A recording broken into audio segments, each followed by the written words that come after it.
Beer Reviews, Saturday something. The date of today is 9/14/2019 on a Saturday afternoon, 1:18 p.m. my time, 12:18 drunken one time in the great state of Texas. And today is, I don't know, something. We're just hanging out on a Saturday, literally. So, Drunken One says I should try a Oktoberfest. I have also a Belgian style wit ale on the in the deck on the battered box. Here's the new one for the year: Sierra Nevada Oktoberfest, in collaboration with the Bitburger Brewery in Germany. Bam! I have already had a couple of these. Not today, but I've already had a couple of them from the 6-pack, and I am liking on this one pretty good. Not so bad stuff. So what's going on with everybody? Gabriel Salaya says, hi. Hello, Gabriel. If you would like a link to this, Gabriel, let me know. Bam. I have not reviewed this on the channel, but maybe that should change. We got John Nilly, devices not connected. He is ready to join. Damn. Uncle John of Uncle John's Cabin. Hello. What's going on, people? And the 5 viewers watching. Hola, Senora Nelly, sir. Tyler Mansell says hello. Cheers. And what are we drinking this early afternoon, John? Getting a few things done. I'm drinking the Samuel Adams Cosmic Sour. It's a sessionable sour from Samuel Adams, available in the fall release packs, 6-packs, 12-packs, 2019 release. Nice. Pretty good. Oktoberfest. I've had that. That's good. This one's good. Bitburger collab beer. Oh, yeah.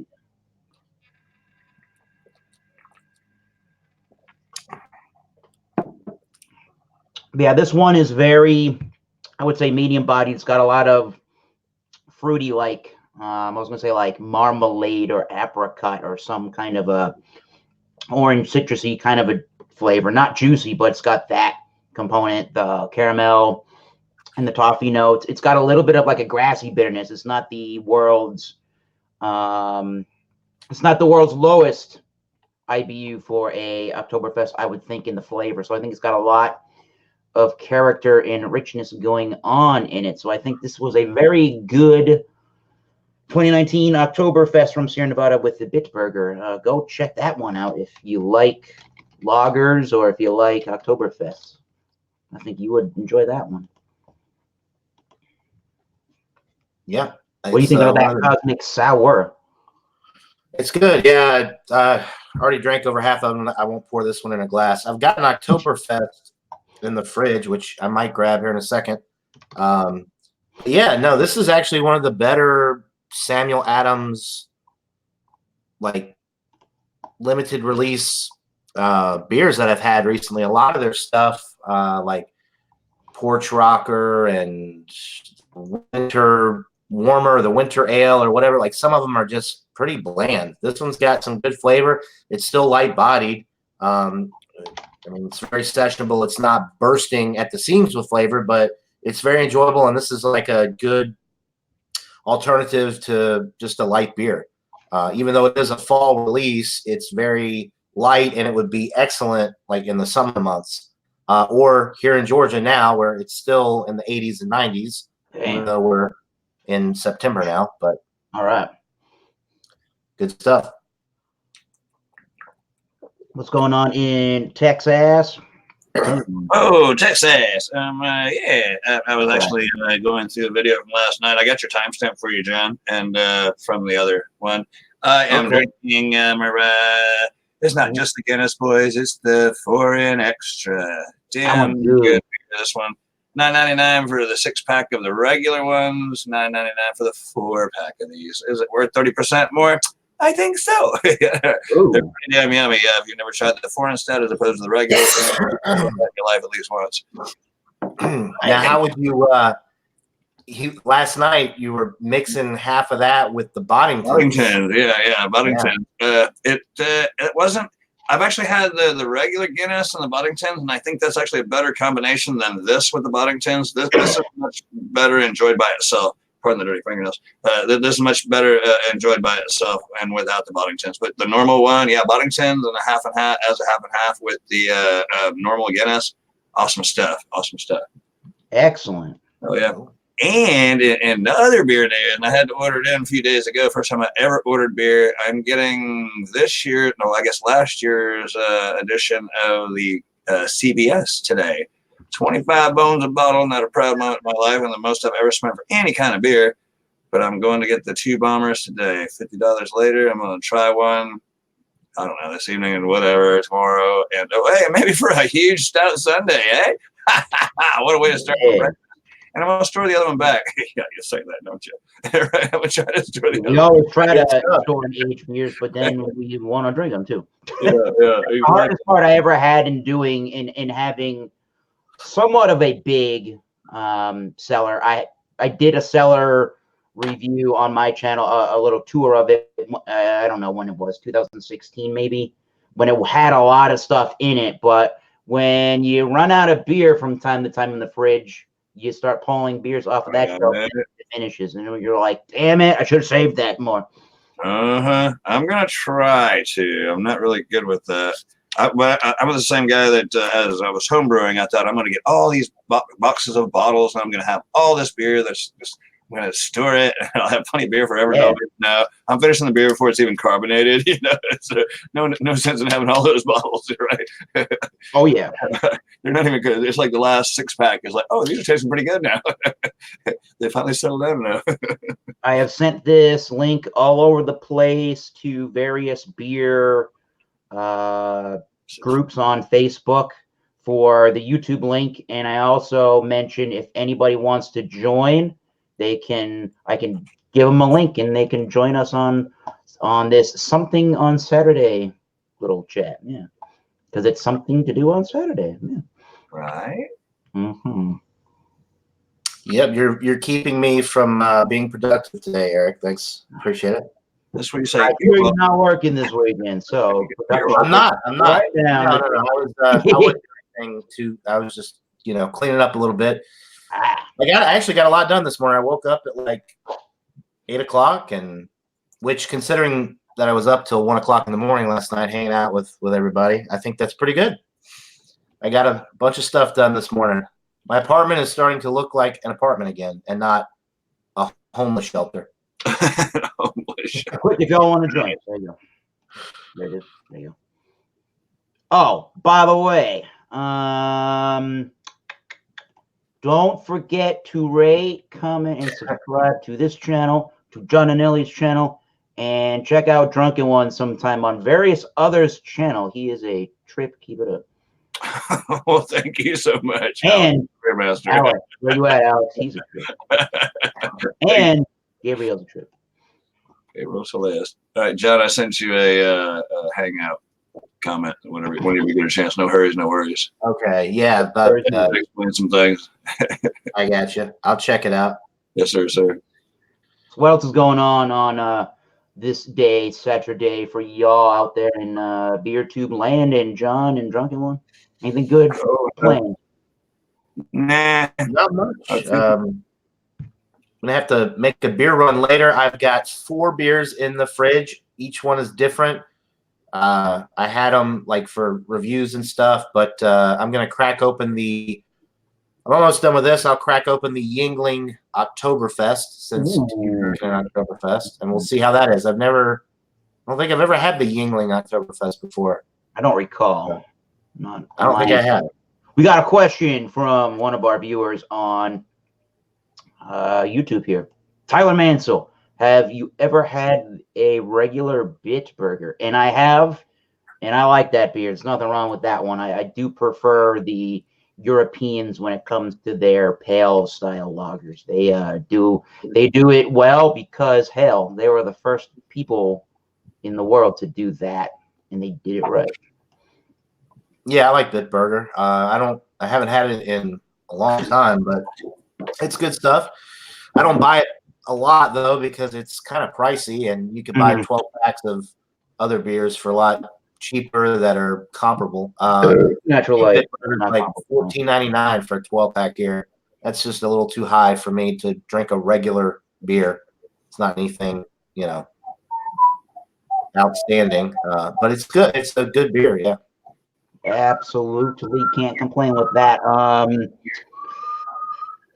I think my introduction to the Bitburger was a while ago when this person named the girl next door, Maria Devon, was joining on a lot of the YouTube beer community channel and shows. She would always talk about that beer. So I guess I might as well get in and try it. And you're right, John. I do think it is a little pricey. I'd have to go look for the price, but I mean, for what you're getting, it's a pretty good deal. If you can get a little single to try, I would definitely. I think they make them in taller pint-sized cans. In my area, I can get at one of my local stores I like to go to. It's $5.99 for a 16-ounce 4-pack. The 12-ounce 12-pack is $16.99, and that's for the premium pills. And you can get a Bitburger Rattler, I suppose. 4-pack, 16 ounces for $5.99. And there's another one called Bitburger Drive, 11.2 ounces, $10.49 for a 6-pack, and it is their 0 alcohol by volume offering. Everybody's got the that seemed like it was a little bit of a trend. 0% alcohol beers, especially Heineken, I guess, doing pretty well with it.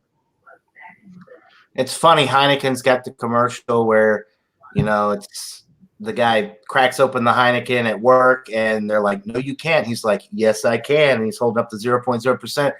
But, if you were really at work and you cracked open a Heineken, even if it's 0%, I don't think that would fly. Yeah. I don't care how relaxed your atmosphere is at work. Right.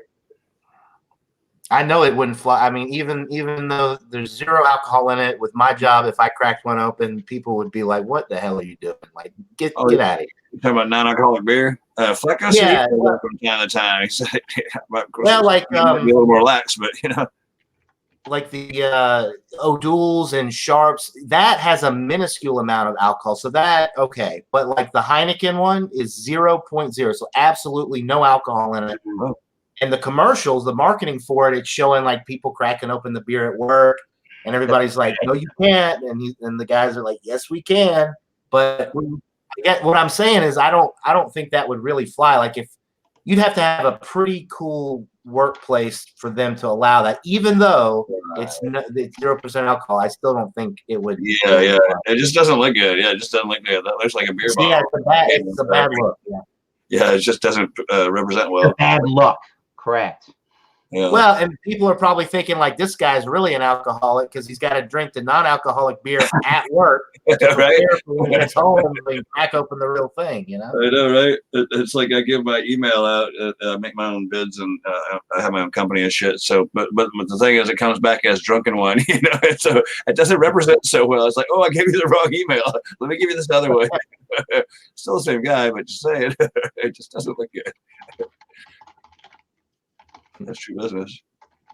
Eric, what's your shirt say? I just see drink. What does it say? So I don't know. I don't know if you're going to be able to see the Crooked Current Brewery. They're in Pawtucket, Rhode Island, and the shirt got the state of Rhode Island on it, and it says "Drink beer from here." Right. Okay. Yeah, I saw that shirt, and I saw that shirt a couple of years ago when I went to the brewery, when they only had 2 beers on tap, and now they've expanded a little bit to having a lot more. So I got to check it out again. But when I seen that, I'm like, I gotta get that shirt. Damn. Yeah, you gotta rep your local area. Even though I'm from Massachusetts, I spend so much fucking time in Rhode Island, and I probably have more friends in that state than anywhere. So I gotta rep.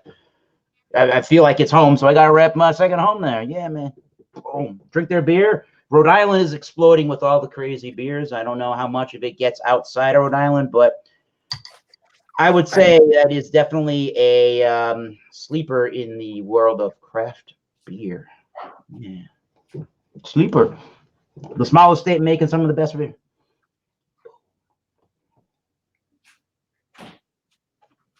John's getting another beer.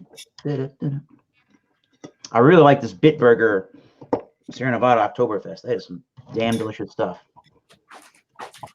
20 IBUs, 6% alcohol by volume.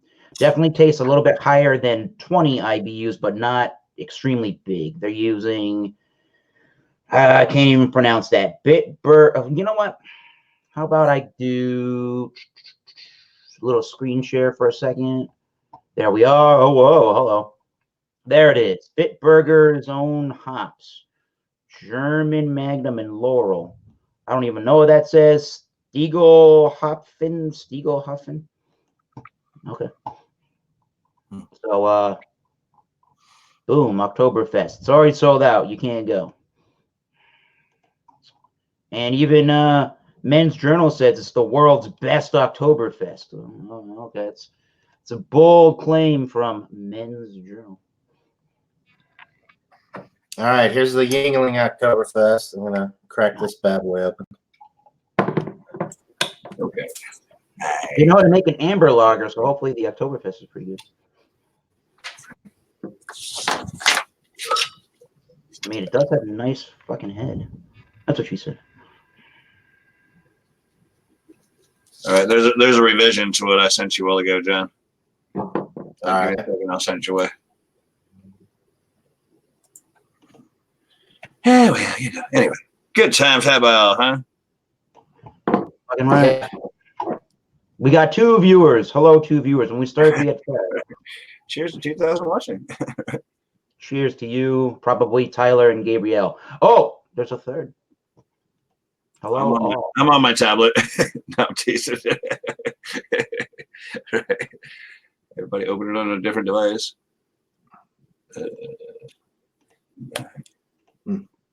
yeah, this is pretty good. Yuengling Oktoberfest, Martzen style beer, very malt forward, very caramel toffee on the palate, nice and roasty as well. A lot of bubbles going up. I don't know if you can see that. Very carbonated. And good. Yeah, the alcohol in this. Let's solo out John Anilli here. I haven't done any research yet. I was going to review this, but I haven't. Let's see. The alcohol. Alcohol, the ABV. Because it's bothering me. It's bothering me. Let me say something real quick. Hold on. Whoa. Yes, sir. Slow down, people. Slow down, people. Slow down, people. Oh, my bad. slow down, John, with your beer. Anyway, the alcohol is not even listed on the label, which is strange. You're going to have to look it up here. Let's see. Sorry. Very strange. Drawing you along. Yuengling Oktoberfest. All right. Alrighty. 5.5%. That's really strange, though, that they don't list it on the label. I thought anything over 5, by law, they had to put it on the label. I guess not. It ain't on here, though. Interesting. Anyway, very good Martzen style beer. Hoppy, malty, well balanced, nicely carbonated, light bodied. I give it a 94 out of 100. Damn, that's pretty good, Yuengling. See, I'm trying to look this up. I'm not doing a very good job here. Beer style guidelines. I'll find it in a little bit more intently here. I'm on the BJCP certification program guidelines, and the style that John and I are drinking is kind of interesting because there are so many different styles that could be categorized almost as an Oktoberfest. So you can have basically they have a category for amber malty European lager. They have a Marzen in there. Then they have an amber bitter European beer, and they have Vienna lager in there. I think a Fest beer is also fairly similar to, yeah, they have Fest beer inside of the pale malty European lager category. And all three of those beers are extremely similar to each other. They also have international dark lager and international amber lagers too. So a lot of these styles are very, very, very similar. And depending on how strict you're trying to be about brewing the said style of the beer, I think different strokes for different folks on what they're going to end up calling their beer when they try to brew in Oktoberfest. I just find that in the United States, it's just generally just marketed as like John and I had, just saying Oktoberfest on it, not trying to make any other claim, but just saying Oktoberfest. All right. Certification Program Guidelines, 2015.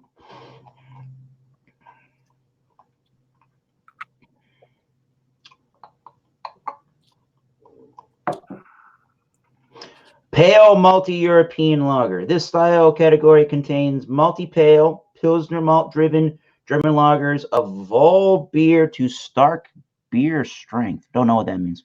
While malty, they are well attenuated, clean lagers, as are most German beers. How clean is the Yuengling Oktoberfest? Very clean. Yeah, very crisp, clean, refreshing. Finish is relatively dry, malt forward, but then you get that nice little hop bite on the finish to balance it out. Bready in the middle, slightly roasty and toasty. Caramel, toffee, delicious. It's really good. Excellent. Does it taste mostly of Pilsner malt, but with slightly toasty hints? I guess. I don't know if I'm good enough at being able to differentiate between Pilsner malt versus, like, you know, some of the other. Like, honestly, to me, it just tastes more like caramel malt because it's got the roast to it. So I guess if you took Pilsner malt and roasted a little bit, it would taste very similar to caramel malt, because that's what caramel malt is roasted barley malt. So honestly, I don't know if I could tell the difference. So let me screen share again, just because I can. Woo! Hello. So they have Fest beer. This is 2015 certification program guidelines. So they have a Fest beer. They say for the flavor, medium to medium high malt flavor initially, with lightly toasty bread dough and an impression of soft sweetness. Again, the taste is mostly a Pilsner malt, but with slight toasty hints. And then you go all the way down to the pale, no, not the pale bitter. You go down to amber malty European lager, and then that's where the Marzen is, which they say, you know, it's got an initial malt sweetness, but the finish is dry to moderately dry, distinctive, complex maltiness. Hop bitterness is moderate, and then they say the aftertaste is malty with the same elegant, rich malt flavors. Noticeable caramel, biscuit, and roasted flavors are inappropriate. Clean lager fermentation. So that's how you can probably tell if it's more of a Fest beer in style or a Marzen. If it's got your toasty notes, your toasty caramel, biscuity, roasty notes, that's probably not a Marzen. So it's hard to differentiate all of this stuff. And at the end of the day, if it tastes good, drink it. Yeah, there you go. I won't even go into Vienna lagers, but we've all had Vienna lagers, and they're even more similar to a Fest beer and a Marzen. Vienna lagers and Marzens are almost, I mean, I don't know, they're so close to the same. I mean, it's hard for me to tell them apart. This right here, they call it. If you gave this and you gave me a devil's, what was it, devil's backbone or devil's? I had a Vienna lager not too long ago. Anyway, if you put that one next to this one and mixed them up, I don't know if I could tell you which one was which. So they say in this, for a Vienna lager, in the style comparison, that it's a lighter malt character and less body, and it's slightly more bitter in the balance than in Marzen, yet with many of the same malt-derived flavors. The malt character is similar to a Marzen, but it's less intense and more balanced. Lower in alcohol than a Marzen or a Fest beer, but it's also less rich, less malty, and less hop centered compared to a Czech amber lager. So now we got a Czech amber lager that's very similar. It's hard to differentiate what the fuck is what when you're brewing a beer and trying to do that whole thing, right, Drungelin? Yeah, exactly what he said. But you just brew to a recipe, and if it comes out good, yeah. Oh yeah, yeah, and consistency is the main thing. Try to keep notes that way you can do it again and again the same way. Keep your notes. I guess you I'm can not use good at that, a lot of different types of malt, a lot of different hops, and make a beer that would taste very similar, but because you're using different ingredients, it would fall into a different category, even if the flavors are very, very similar, which is, I mean, from a beer drinker's perspective, it might not make that big of a difference, but to the BJCP guidelines and to the brewers, I mean, I guess it's a big deal. But the Vienna lagers, the Oktoberfest, the amber Czech pilsners, I'm sure they all taste very, very similar. So I don't know. It's kind of nitpicking at that point. But I mean, they are different. Not to say they're not different, but you might not be able to tell the difference, even though different types of hops and malts are used in the brewing process. What do they say? A Czech amber lager. I can't even really think of one. I don't think I've ever had a Czech amber lager, honestly. Amber lager. Bet you that'd be really. I wasn't aware of it. Yeah. The amber bitter European beer category is so cool. You got Vienna lager, you got alt beer, you got Kelter beer, you got pale Kelter beer. It's just a really cool style. Then you get into the style that we all tend to like in the lagering style, which is those European darker lagers. You got your Dunkels and your Munich Dunkel and your Schwarz beer that can almost have smoky notes to it. Those are really great styles of beer right there. Got to give it the props it deserves. Germany is quite the hell of a beer mecca. Man. Yes, right. Cheers. Thank God for the Germans and their beer brewing capabilities. Without them, we wouldn't be able to water down our lagers. To the Germans, right? You fucked with our beer and you fucked with the Mexican beer, which I don't even know if there was beer prior to them going to Mexico. So there was. I'm sure there was. I imagine they had all their clear bottles to where it turned nice and skunky. They had this years ago. You get that perfectly. You get that 2 months aged flavor to it or whatever. Right. I mean, Mexican beer is pretty much just skunked German beer, right? I mean, that's. I did drink a Corona yesterday at my show, so I can't. But actually, no. I mean, German descendants or European descendants are responsible for Mexican beer. That's God bless their souls. Yes. There were a lot of, just like in the United States, there were immigrants from Germany that came into Mexico and formed all these big beer brands that we know about. And Anheuser-Busch. That was what Germans brought. Anheuser-Busch is not an American name. Adolphus, right? Yeah. I don't know any Anheisers from this country walking around. I wish I did. Mr. Anheuser, can I have a beer, please? Yeah, that'd be a cool name. I might name my child Anheuser. Anheuser Anelli. That sounds good. Anheuser Anelli. Heiser for short. No, fuck that. Andy for short. Wow. Yeah, yes, Heiser. Kaiser for short. Yeah. Oh, man. Andy Heiser. All right, guys. I hate to leave good company. I just got a work call. I need to go visit with a guy, and while I'm in town, I'm going to pick up the 2 bottles of CBS that I ordered a few days ago. Cool. The first time I've ever ordered beer, and the first time I've ever spent $25 a beer. I think you'll be happy with the CBS. It's good stuff, man. It's last year's model or whatever, because they come out in the fall, but it is last year's model. This is the last year, too. This is the last year. So if anybody can get the 2019 release when it comes out, you better do so, because they will never make it again. They're changing up their barrel thing to incorporate different beers. They're going to quit doing the CBS, like John said. Yep. So if you can get it, hold it back. Buy a couple if you can afford it or whatever. Hold it back and show it off to your friends years from now.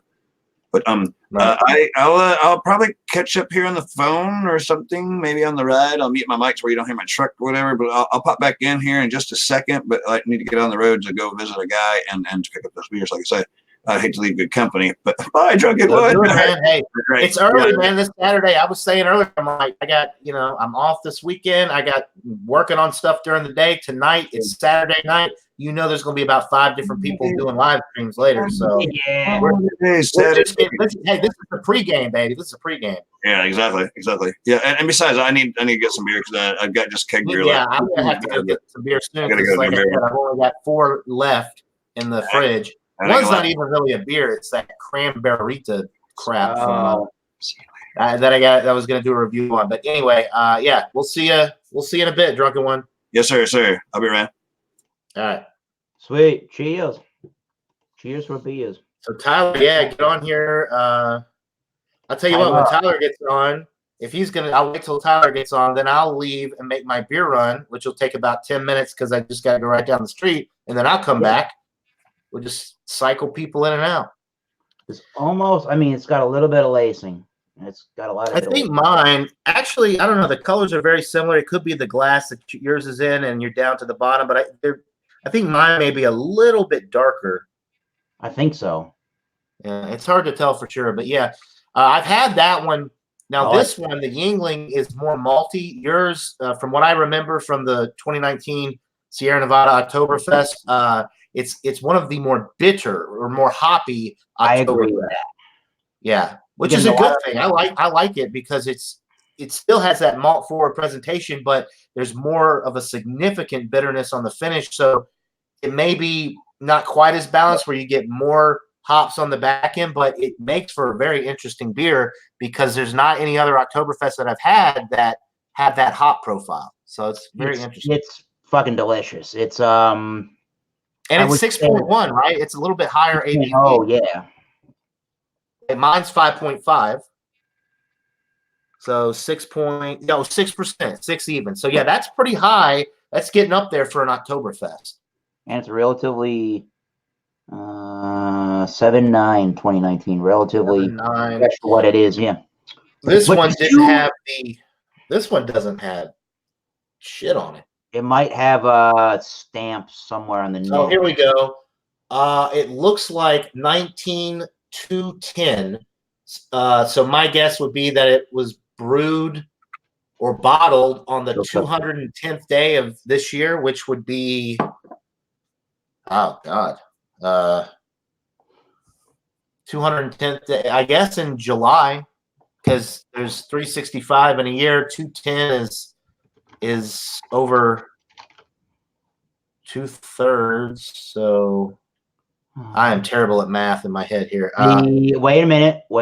I found a website. 210th day of the year. Where the fuck is it? Oh my God. 210th day is the 29th of July. Okay. So not super fresh, but they start brewing up these Oktoberfest beers, I've noticed, the end of July.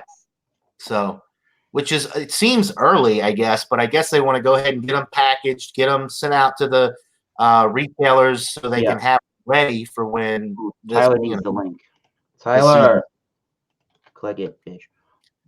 They tell you StreamYard when they do the what do they call them? The town hall meetings or whatever, where it's a live thing like we're doing now, but they're talking about StreamYard, the service, and improvements and what's going on with it. They do tell you, and I understand that, they do tell you to be cautious when putting a link into your chat because any Joe Schmo can come on and I don't know what they're gonna do, but since it's they can't get on, they'll be in the basement. They can't get on unless you let them in. Correct, but since that we got beer community people and we know who wants the link, I feel pretty safe about that.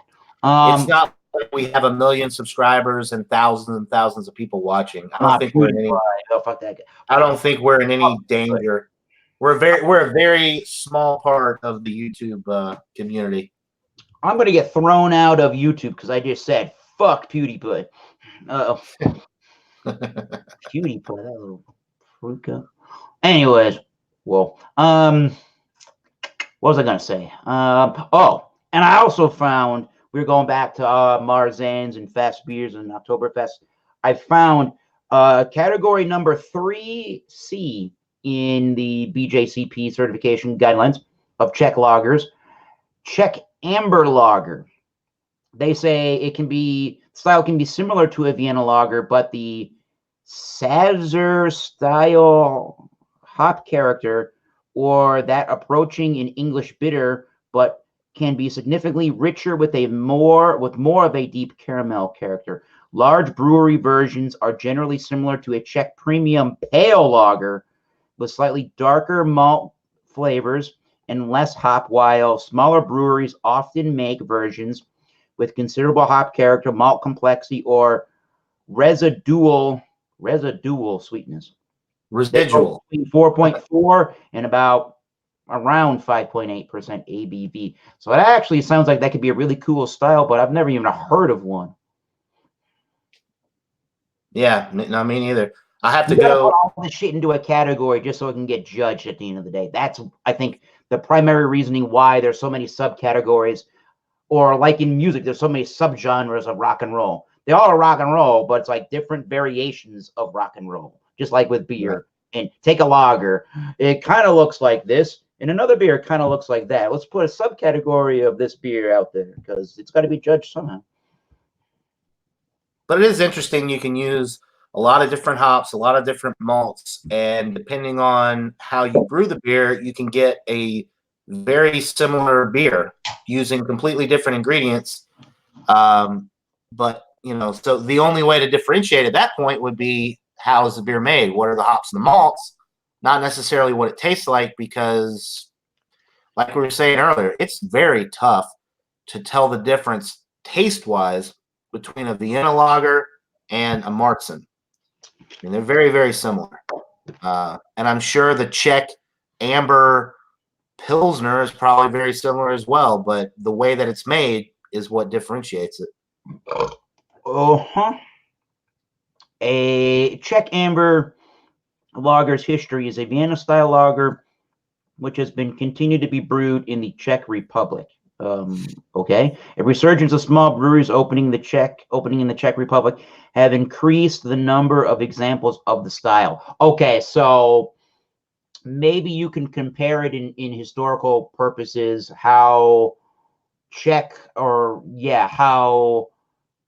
there was a division between the German Helles lagers and the Czech Pilsners, and how Germany had to start creating beers that needed to compete with the Czech lager. So they must have just been brewing it forever, but have been doing their own spin and twist on it to keep it really Czech style. So if you guys know about, I guess, what's that big one?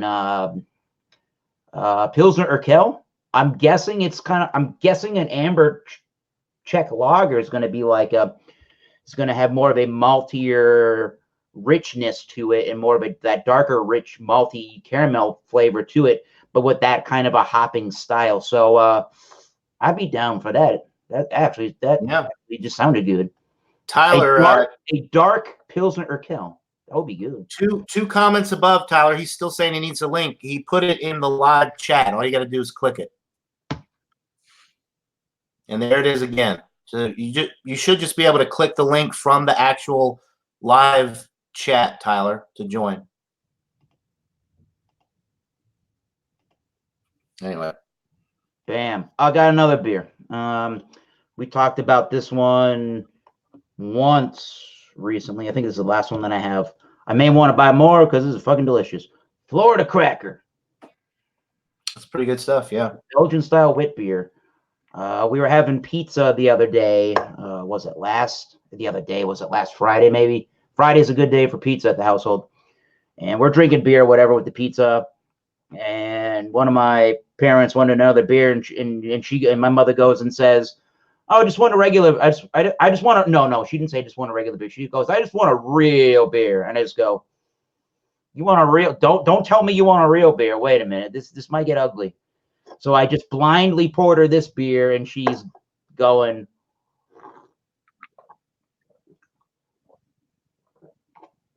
that's really good. I'm like, see, you said you wanted a real beer. Damn, this is. I'm guessing when she says real beer, she's talking about like a macro, like Budweiser. Yeah, she does like Belgian style, like darker ales. She won't ever go out and like buy this shit, but if I share it, it's an experience. She does seem to like the Belgian darker quadruples or the dark style. And some of these wheat beers, I'm trying to think of another one. If it's like a really chocolatey, malty, and not so boozy forward Imperial Stout, she will like that, because in her mind, which is kind of true, I don't blame her for that. She thinks of it as I can't even think of it as I'm drinking a beer. It's like I'm drinking another drink altogether, and that's perfectly fine. Especially with an Imperial Stout. I don't even think the brewery wants you to just like sit back and like start guzzling it. Treat it with a little bit of respect, and you're going to get a nice experience out of it. Right. And every time we go to Trader Joe's and try their vintage ale, which is their Belgian dark strong ale done with Unibrew, it's a crowd pleaser at the household. People end up liking that. And I bought 2 recently. I got the Provisional Golden Ale. They do that every year. And there was another one called the Auditor, Auditer. I don't know what that means. It's a blonde ale that they do in their 750 milliliter bottle in collaboration again with Unibrew. So I mean, getting an $8 750 milliliter bottle of Unibrew beer, it's a stupid deal. Get to Trader Joe's. If you haven't done this, get it going. But Tyler is at Silver City Oktoberfest, paid $7.61 for 1 glass. That's why I don't think Bitburger at $14.99 a 12-pack is expensive. Well, Tyler, you got to realize you're going to pay more for any beer when you're out at a bar, pub, wherever, drinking versus buying it and taking it home, buying like a 12-pack. So $14.99 for a 12-pack at a grocery store, gas station is a lot higher than what I don't know, like comparing a beer at a bar, what you're paying is going to be higher regardless. So to me, it's not really fair to compare it to a beer that you would buy in package form at a grocery store. But I mean, I don't know.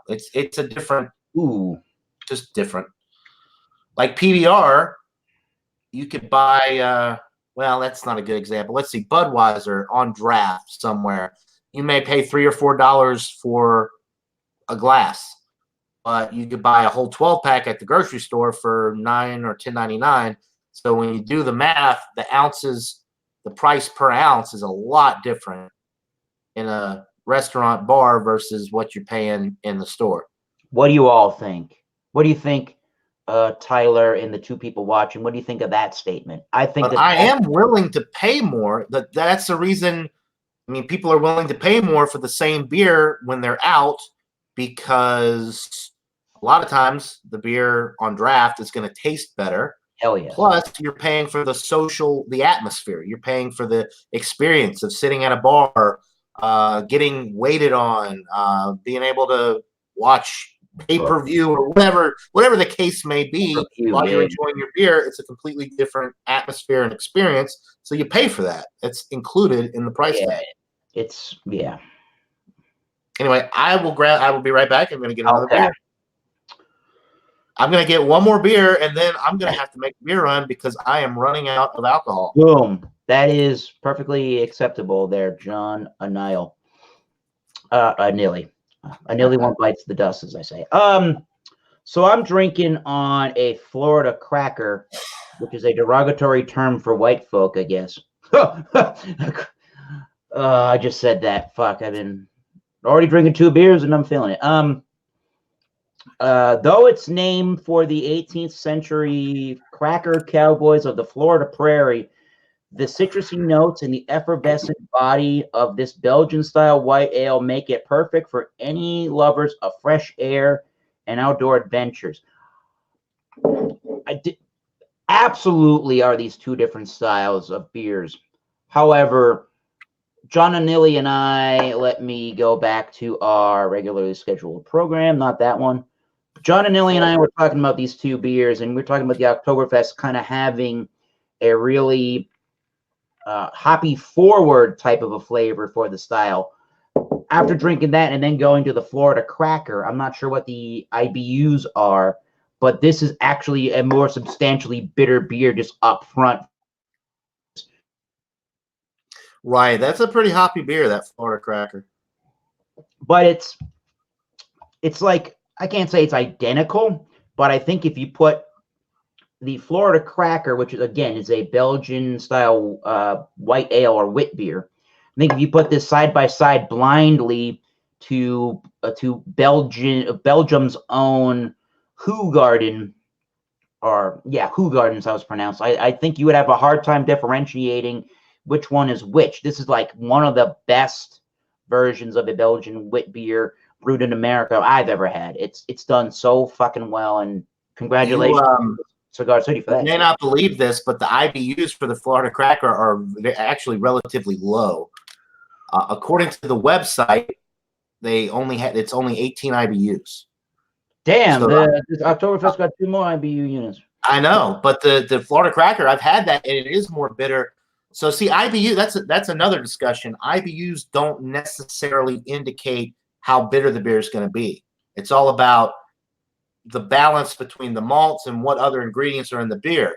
Yeah, they're using the coriander and the orange peel. You've got the orange peel, the coriander, whatever, which could be playing a role in either accentuating the hops a little bit more or not. But obviously, the Sierra Nevada should be a little bit more bitter if you just go by the IBUs alone.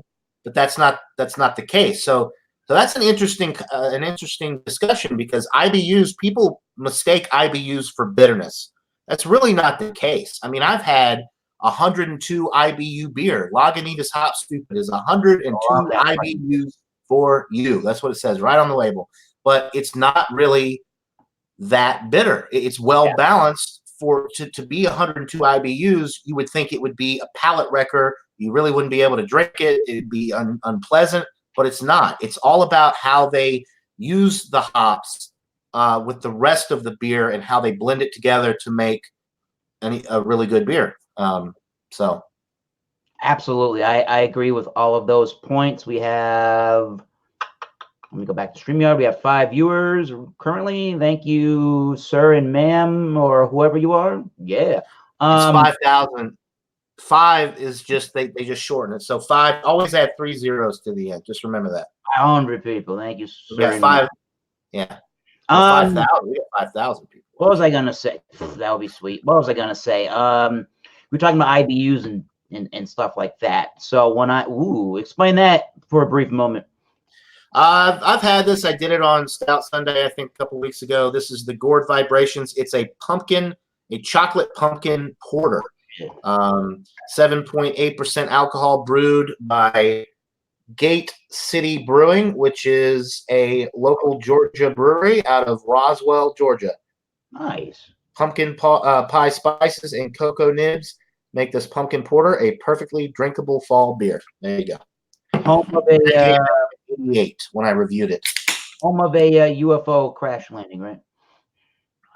Well, right, not exactly different state, but yeah, Roswell. What was I gonna say? Going back to the bitterness unit stuff. So when I started really getting in to IPAs, I'm trying to remember even what was like one of the first ones that I really got me into the IPAs. I just remember, like everybody else before New England kind of took off with their beers, that stuff from the West Coast was really what was really sought after. I remember when Sculpin was a not exclusive, but it was such a rare beer, and if you found it in your area, it was like, holy shit, you better buy it now. It's like that was Heady Topper level before Heady Topper was Heady Topper. It's crazy. But I remember trying, it was something from Green Flash, their West Coast IPA. That sort of like really did it for me. And then I was more curious about these other beers. Sierra Nevada's Optimum is probably still one of my top IPAs of all time, and now they're doing a stupid marketing of triple IPA, and I never thought of it. It is a hoppy bomb of a beer, but I never thought of it as being too much of a mess. Like, what really got me into the IPAs was not a hoppy mess. It was a really nice, well-rounded mix of everything. Maybe 60% hops, maybe 40% malts, but I like the really roundness you can get from the good hop flavor and the good malt base. I want to taste malts because, fuck, you're brewing it with malts. Let me taste the malt. And then for my father's birthday a number of years ago, I thought he likes IPAs too. And I've never knowingly had a 100 IBU beer. So I bought a bomber bottle of Maharaja Double IPA from Avery Brewing Company. I was so excited to try it. I was so nervous to try it because 100 IBUs is like 102 or whatever. It's going to be too bitter. I don't know if anybody's going to like that. Crack it open, pop it up. It kind of smells like rich leather tobacco. It has all those nice caramel piney notes, and you're drinking it's actually surprisingly smooth for how big of a beer it is. And I was just like, okay, I'm sold. This is crazy. So sometimes you never know until you start exploring the style. You may not like things about a style, but there certainly could be things that tickle your fancy. So don't just discredit styles. Don't. Right. Try everything and figure out what works for you. Don't go by what the so-called beer experts say or whatever. Nobody's a beer expert. You know who appoints people as beer experts? People do it to themselves. They're like, I am a beer expert. The only real certification to be a beer aficionado, expert, whatever, is the Cicerone, being certified as a Cicerone. And even then, I mean, it's okay, you know about styles, you know about the history and stuff, but does that mean that by drinking a beer that your palate is going to be like, that you're going to be able to truly be a professional? Like, I mean, I don't know. You could learn all you want about beer, but you could have a really crappy, your nose might not work right, or your palate. Day, right? Yeah, I mean, I don't know. It's all. When it comes down to it, it's all perception. There's no right or wrong. It's not like history. It's not like factual. Like, this is the way it is, and that this is how it has. It's all up to perception. True, each style is made a certain way, and there are guidelines for each style, but when it comes to tasting beer and judging beer, it's all perception. And that's why the BJCP guidelines, whatever. I don't really care what they say. Yeah. It's what I think. And if I like it, I don't care what anybody else says.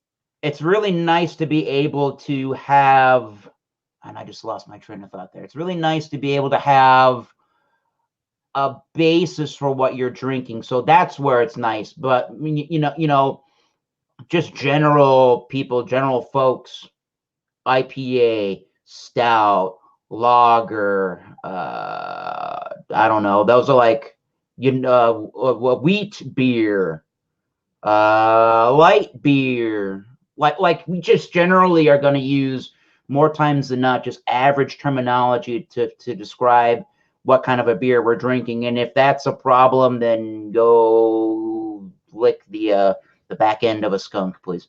But if you really want to experience like really different flavors of beers and different kind of craftier styles, and you don't want to break the bank a whole bunch, and John will 120,000% agree with me, for the value and the money, you really just cannot beat this Lagunitas Brewing Company. I agree. They make now most of the stuff that they make is going to be very hoppy. They do more hoppy beers, but they have great. Everything I've had from them has been in the A range. Most of their stuff is world class, in my opinion. Unfortunately, I can't buy the bombers like I used to when I lived in Columbus, Georgia. I can buy a lot of the cans and more of their big beers, but I don't see the stuff that I used to see in clumps, which is unfortunate. But yes, they make some of the best beers out there, some of the best hoppy beers I've ever had.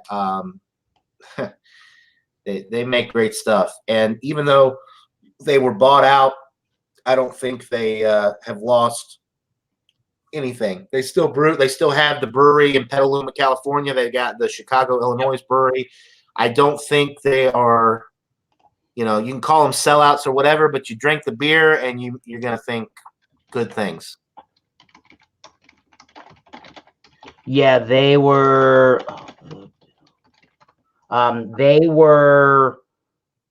at one point a few years ago had a 50% ownership, and now they have, what was it, as of last year, I think, or maybe 2017, they have 100% of the ownership from Heineken International, and that's a really good thing for the European market, because I don't know where they're at with this. I don't know what you know about that, John, but they are or were planning to put some breweries on the European continent for Lagunitas. So now, I mean, there always was a really great amount of distribution that I've understood. From what I understand, there's always was a really great distribution for Lagunitas beers in the European continent. Now they're going to be really super fresh and super, hopefully consistent for the European market that wants a beer like that.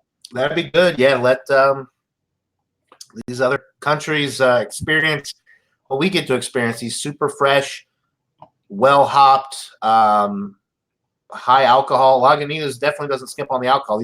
Most of their stuff is very high alcohol, very hoppy, very, very well balanced though. Very good stuff. And yeah, like you said, the freshness factor with the European countries, if they can get these beers super fresh and get to try them, I think that'd be a great thing for everybody. I mean, undercover investigation, shut down fucking ale. Yeah. Damn, that's some higher ABV beer, but oh shit. That's good stuff. And my buddy Mark really loves, and he will buy it when it's in season and save some here and there of the brown sugar. That's like probably his number one favorite craft beer.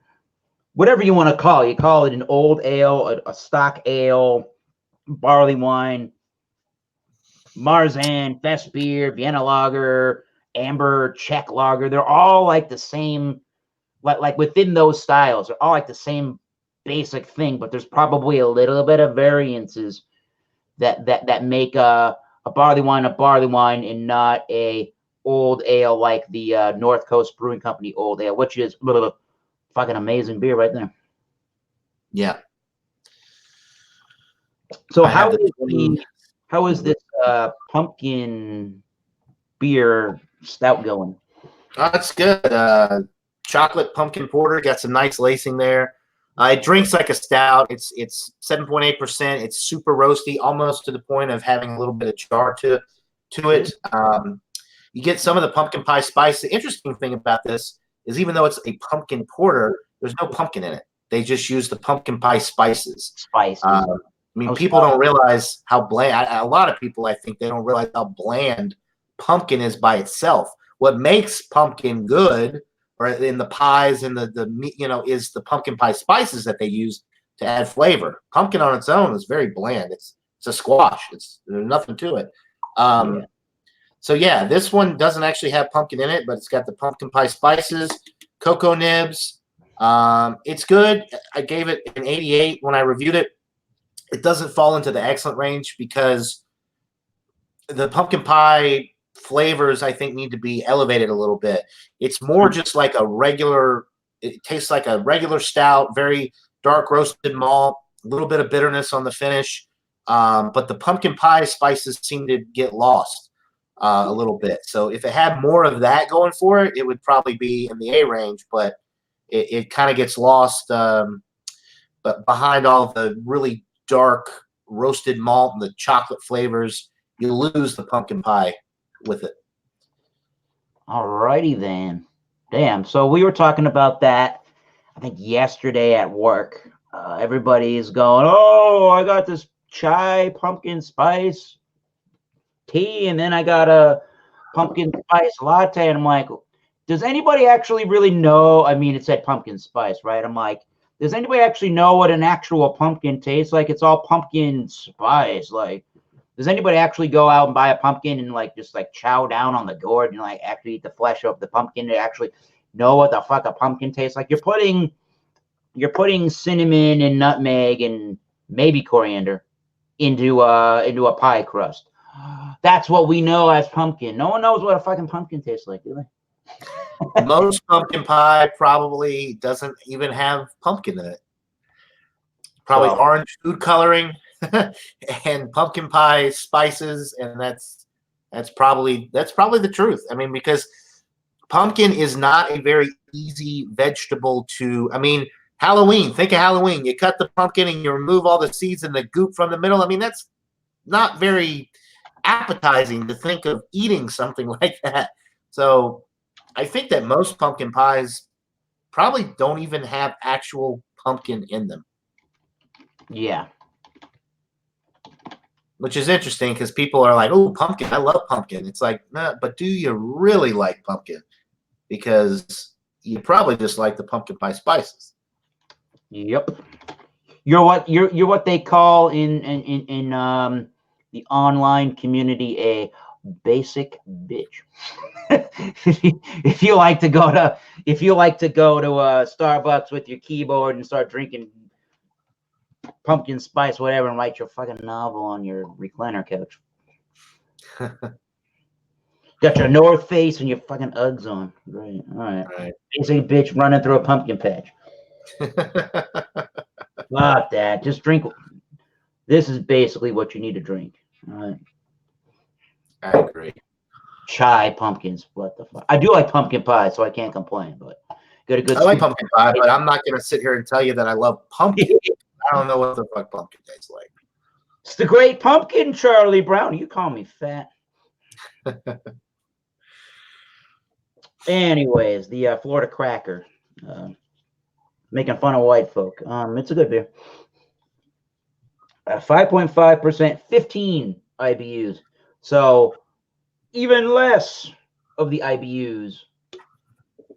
5 less than the 20 IBU Oktoberfest. I'm telling you, it's actually no. It's 18. How they're blending the ingredients together. 18 IBUs, 5.5. Oh, mine says 15. Oh well, maybe they changed. This is from the this is from the official website. That is interesting. This was so what is it on 5? I think it says 31. Yeah, no, that is interesting though, because this is right off the Cigar City Brewing website. 18 IBUs. So yeah, bitch. Hooray for help. Interesting. But I'm sure yours is 15. Maybe they updated it and they changed it to 18 if you get batch they may have brewed, right? Yeah, I don't know. That's interesting. Tyler says a little while ago that again he's here's where he was. He's drinking a Silver City Oktoberfest. And he says a few minutes ago, sorry, Tyler. It's pretty good, 6%, but it is a little watery, but good. So there you go. We're gonna finish our beers here in the next few minutes and call it a day for now. And maybe if there are other chats going on in evening time, you will probably see us then. That is true. We'll finish our beers before we do our little keep tasting those great beers. Cheers. We'll see you soon. Sign off, but not yet. Cheers. We'll see you soon. I got this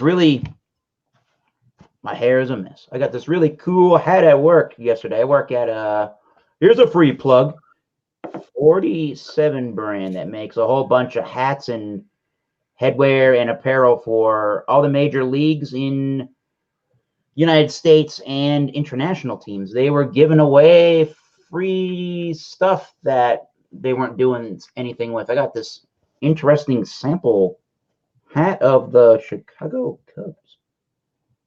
Bam. I guess that's cool. I don't like Yeah. the but bam, I got my John Womack switch or snapback hat now. There you go. So yeah. www.47brand.com for all your apparel and headwear needs for sports this year. If you need some Atlanta Falcons, I can get you 60% off. Just let me know and I'll order it for you. Miami Dolphins fan, actually, but yeah. That's right. Well, No, not any better. The Falcons. Well, Falcons are probably going to be much better than the Dolphins. The Dolphins always rush tomorrow by the Patriots. Yeah. But we are playing in Miami, so that's always been for some reason. Yeah, but well, Miami. the only thing that might help us tomorrow is we got our asses handed to us 52-9 by the Ravens last week, so we're going to be hungry for redemption. The problem is the Dolphins are obviously trying to flop this year. They traded away their first round pick from 2 years ago, Laramie Tunsil. They traded a bunch of their players. They're getting rid of all their good players so they'll tank so they can get Tua Tagovailoa in the first round pick next year. I mean, I'm not sold on Tua anyway. I think he's overrated. Patriots now have Antonio Brown, so we're gonna. I don't know. Yeah, if he can keep his mouth shut and play football, then it'd be all right. But that's the problem. Yeah. But if anybody can conform him to what their way of thinking, it'd be Bill Belichick because he didn't take any shit. So the first time he acts up, his ass is gone, and he's already had his chance with Oakland. He screwed that up. This is a last-ditch effort. If he fucks it up in New England, he's going to be out of professional football, I think, because nobody's going to be willing to take him. He can't. He's a team destroyer. Yeah, but you could say team destroyer, maybe not quite, but you could say almost the same thing about a Josh Gordon. But he's had a lot of substance abuse problems, which unfortunately affects his ability to have a career and have a steady job and income within the NFL. I mean, a lot of people, fortunately enough, or I don't even know, it could be, you could consider it unfortunate. I don't know. Just a lot of people, what I'm trying to say is a lot of people have given that guy all the opportunities in the world. Let's put it this way. He's had all the opportunities in the world to get himself straight, and people want to include him onto their franchises or whatever. And he's seems to screw it up every time he tries to do this, and he can't keep it together personally, mentally, physically. But hopefully New England is such a place where he's going to be surrounded by the cast of characters that are going to want to see the best out of him, and hopefully that's going to make him want to be a better person. I don't know. I'm not just talking up the Patriots, but it seems like sometimes that shit happens when you join the Patriots. It comes off that way. It comes off that way. How it physically happens inside that locker room, nobody will know. It's because there's no drama, no crazy antics, no nothing. The Patriots do not accept that in their culture. They have a culture of excellence, a culture of winning. And as much as I hate to admit it, I mean, I'm a Dolphins fan. I hate the Patriots, but I respect their pursuit of excellence and winning. I mean, I wish the Dolphins had that kind of mentality, but it seems like we're going in the opposite direction. And I hate that we're in the same division as the Patriots because until Tom Brady retires and Bill Belichick is no longer in the picture, I don't think our chances are too good to do much of anything. We do have the Patriots, defensive coach, though, as our head coach this year. So maybe we're gonna start moving back up because, but who knows? I don't like what we've done so far this year, and I know we're getting off subject here, and people are like, "Where's the beer talk? We're talking about football now." But beer and football go hand in hand, people. So deal with it. Damn straight. Yeah. Speaking of that, if anybody, I don't know that just because. Oh, what the fuck? Matt Patricia. Just because Matt Patricia joined as head coach of the Detroit Lions last year, now this is his second year in the league. Just because he's the disciple of a disciple of the New England Patriots, I don't think that necessarily, and we saw that with Josh McDaniels in Denver, right?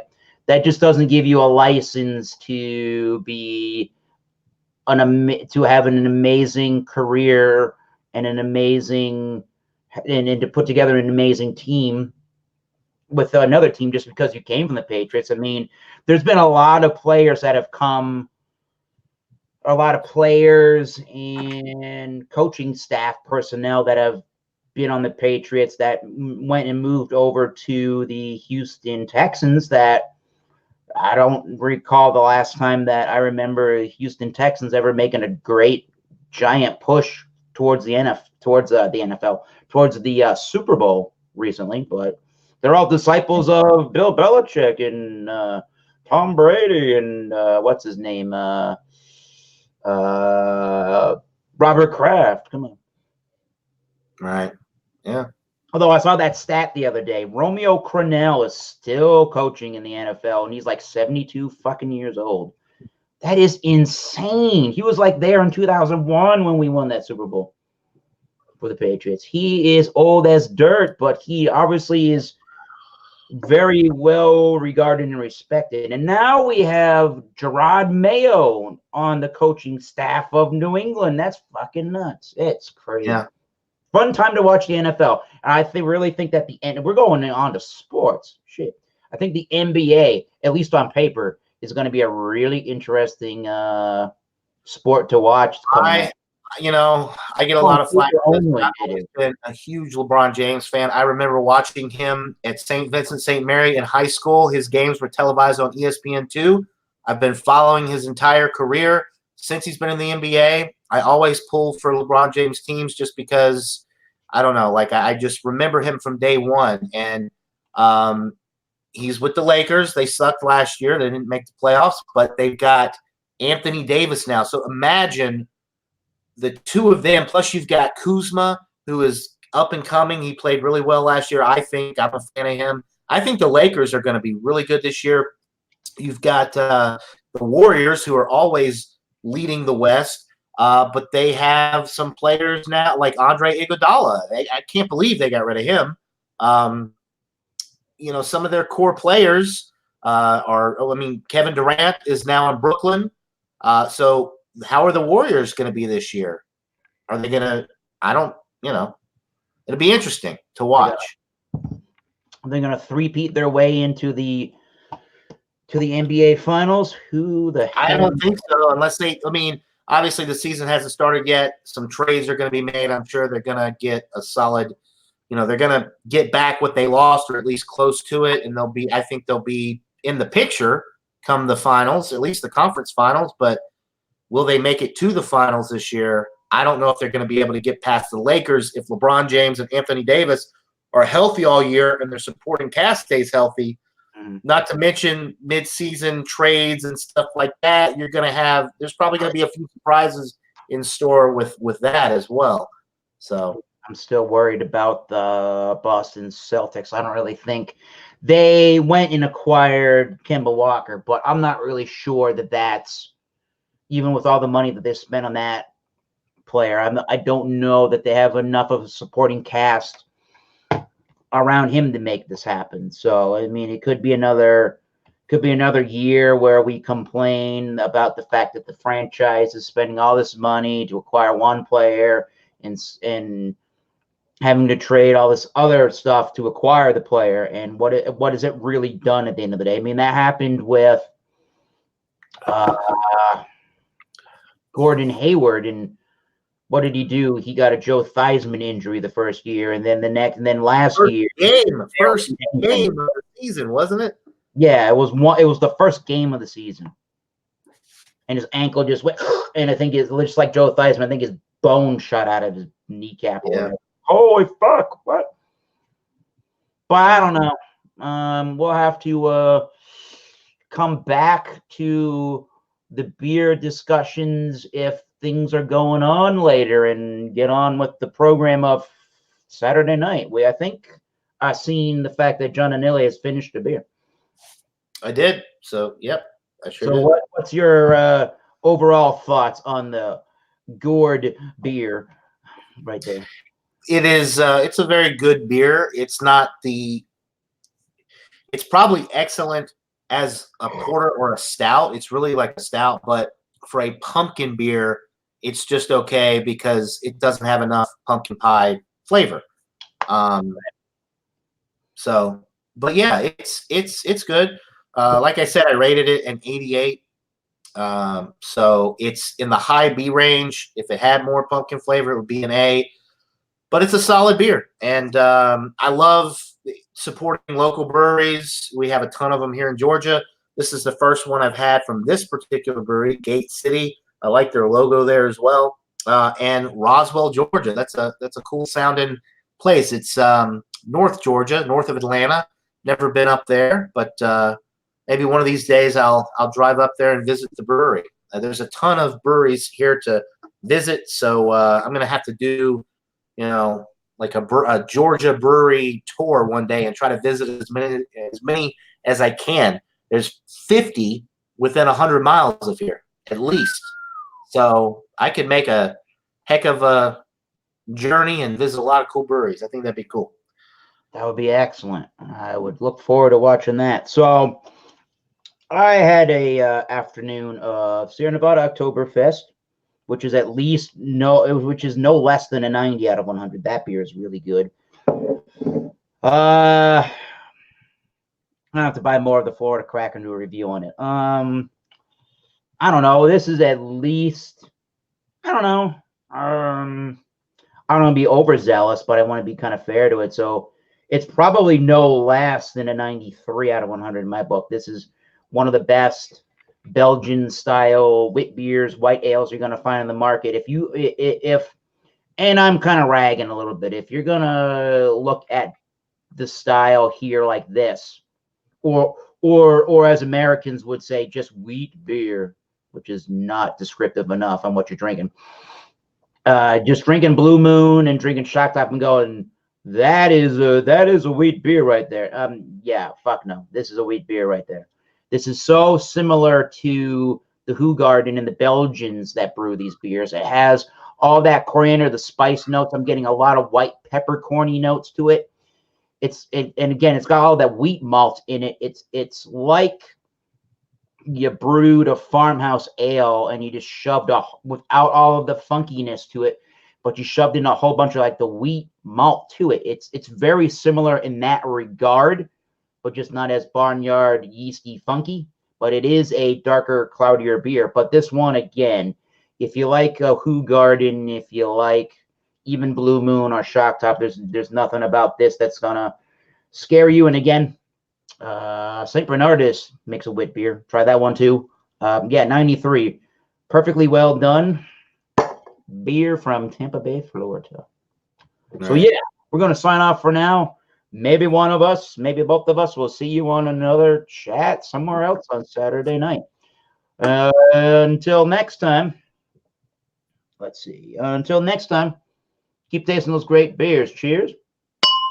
Cheers. And we'll see you soon.